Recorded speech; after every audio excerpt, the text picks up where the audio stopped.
So it's your boy Dimes Reacts back with another video. Today we're reacting to The Stupidest Criminals of All Time by Sunny V2. Please show a like, comment, subscribe, share the video. Road to 300 subscribers. Let's get right into the video. The stupidest criminals of all time. Criminals can do some dumb things. Let's see the most record-breaking criminals of them all. Let's get right into it.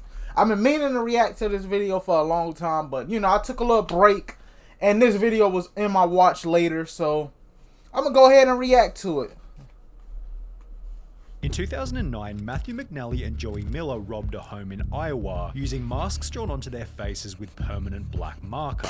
Whilst on the run, the two discovered that permanent black marker doesn't rub off easily, leading to their simple arrest and embarrassingly stupid mugshots. However, these two still look like geniuses in comparison to some of the other idiots we'll be talking about as we discuss the stupidest criminals of all time. Take for example MacArthur Wheeler, who robbed two banks in broad daylight as he thought that pouring lemon juice on his face would make him invisible to cameras. What?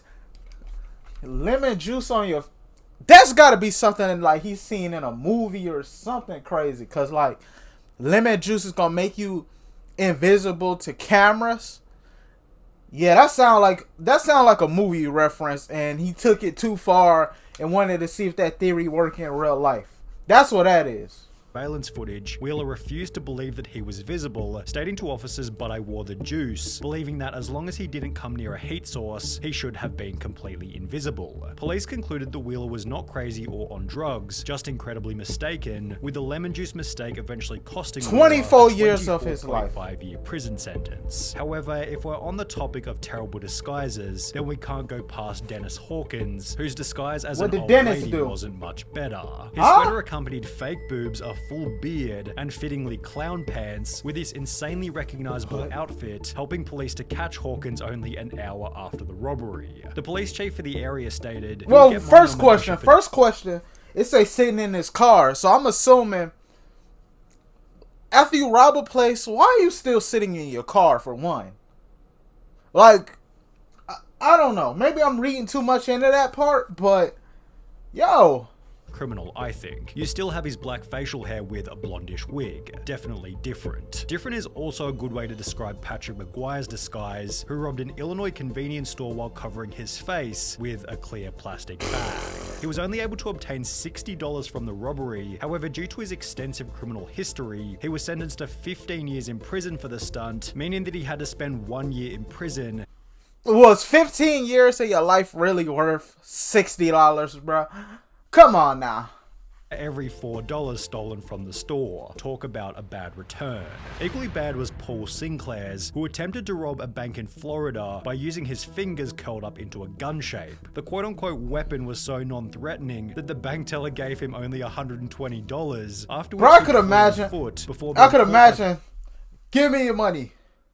And the people just laughing him off and and he probably was happy with that 122. Later. Then there was James Blankenship, who thought that robbery was legal as long as you did it at a certain time of day. Back in 2013, Blankenship broke into his own mother's home, after which the police were called, who would take to their Facebook page later that day to explain what had happened. He fled the scene upon seeing his mother. The male was located under the house hiding in a crawl space. When advised of his charges, he made the statement, "I thought you could only be charged with burglary if you break in during the night time." Well, first off, he knew he was wrong. I mean, I think he was trying to use that as an excuse. I mean, which is a dumb excuse to make still. But why are you robbing your own mom's house? Like, and then like what I'm saying was the part him hiding in a crawl space under the house or whatever. That proves that he knew what he was doing was wrong.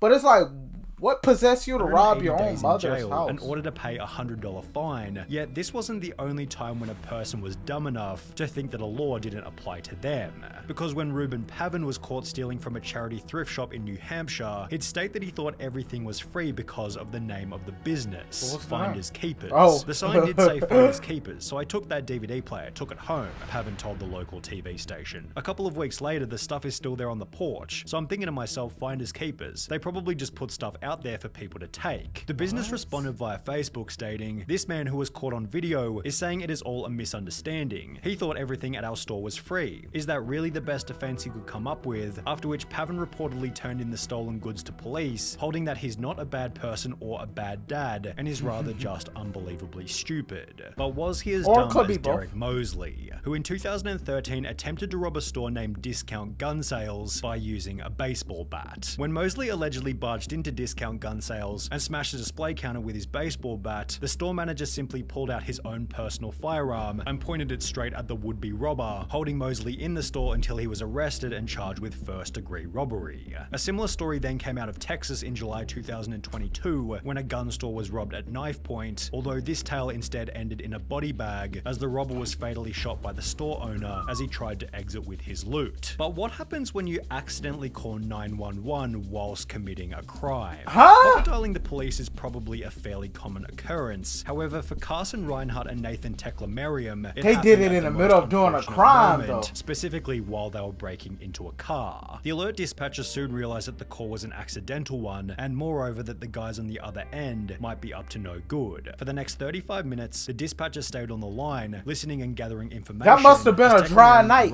if the dispatchers had stayed on the line. A car that they thought they could burglarize, discussed but how also broke into the car, allegedly broke into the car, exclaimed in delight over finding narcotics in the car, became confused as to how and why a police car was following them, and reacted in disbelief when the arresting officer revealed that they'd been on the line to 911 the entire time. Scott Simon found himself in a similar situation, although under much more severe circumstances. Whilst on trial for murder in 2015, Scott was successfully sentenced to life in prison, as 2 years prior he'd pocket dialed the police while admitting to a friend that he was the one who committed the crime. He had no idea he called 911, a sheriff's office spokeswoman told the Miami Herald. He basically told on himself, as did Albert Bailey, although in a much stupider way. Bailey had planned on robbing a bank in Fairfield, Connecticut, although rather than exercising the element of surprise, he'd call the bank prior to the robbery stating, "I want $100,000 in large bills and no die packs. I'll be sending someone into the bank to get the money. Don't call the police, we are monitoring the police scanner."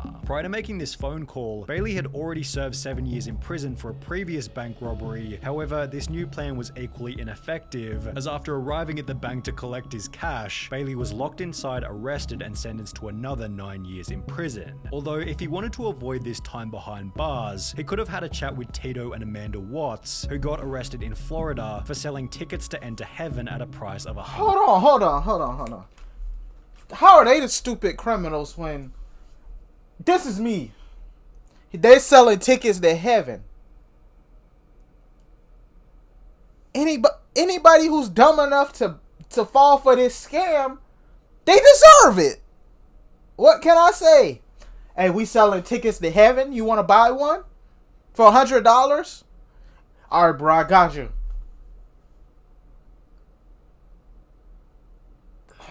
I don't know. That's just me though. You deserved it. If you fell for the scam, you deserve it.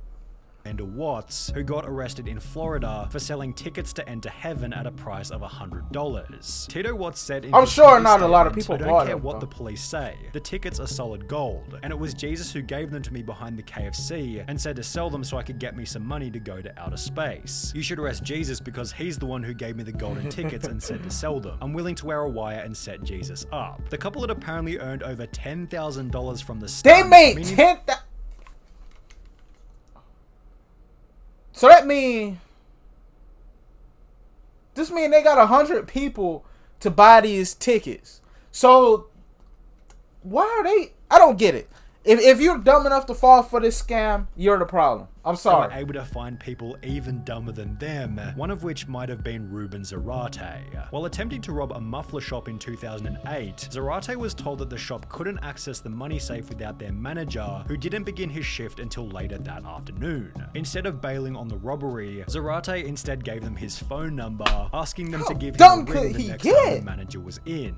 They did so later that afternoon, although after returning to the store, Zarate received no money and was instead met by police and charged with aggravated robbery. Then there was the man who gave the people he was robbing something even stupider. The unnamed robber walked into a London bank carrying a gun and a bag, which he'd take to the front desk before demanding £700,000 in cash from the bank worker. But after making his demands, the crook handed over his gun to the cashier instead of the bag. Investigating authorities stated, the guess is that he is very inexperienced and panicked when he approached the cashier, handing over his gun instead of a bag by mistake. But it was Trevor Jones who left an even more damning piece of evidence at his crime scene. After breaking into a house in Atlanta, Jones took a moment to check his Facebook on the computer before leaving without logging out. Less than 3 years later, a similar story entered news headlines, reading a 26-year-old Minnesota man has been I guess I had to check the feed before his Facebook profile logged in at a house he allegedly robbed, although this story has a much funnier ending. The homeowner decided to message the robber via his Facebook, stating, "You left a few things at my house last night, how can I get them back to you?" which was followed by the robber agreeing to come back to the home so he could collect the stuff he forgot. However, the robber didn't get any of his items back and was instead arrested while still wearing a watch that he'd stolen from the night before. While both of these idiots used social media poorly, at least they didn't brag about the robbery in a YouTube video, as is what happened in the bizarre case of Hannah Sabata. In 2012, at the age of 19, Sabata stole $6,000 from a bank in Nebraska, and while almost anybody else would have simply kept quiet, Hannah instead took to her YouTube channel Jelly Beanie to upload a video titled Chick Bank Robber, in which she'd straight up admit to having just committed a robbery. She'd then discuss her entire methodology. Tomorrow you going to jail, not on a shopping the amount that had been stolen, before she got concluding the video by 17K describing people that liked the she video had at that used time. and that it had its license plates removed. This information eventually resulted in Hannah Sabata's arrest and sentencing of 10 to 20 years prison, done so in a public courtroom filled to maximum capacity with people who had seen the video.